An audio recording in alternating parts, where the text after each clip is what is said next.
is Alice Agogino, and I'm CEO of Squishy Robotics. Squishy Robotics provides life-saving, cost-saving information in real time through our rapidly deployable mobile sensor robots.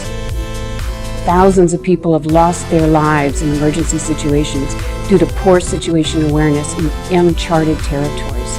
So our first target market is to improve situation awareness in emergency situations for first responders. Squishy robots are compliant structures that can be squished, and that's why they are able to be compliant and survive heavy impact. They can come in a number of shapes. Our squishy robots actually look like a ball, so we're a walking ball. Our robots can be thrown into an area, or they can be dropped from a drone, from a helicopter, or from an airplane. And they provide rapid information to improve situation awareness through our 360-degree cameras, through audio and chemical sensors and other sensors.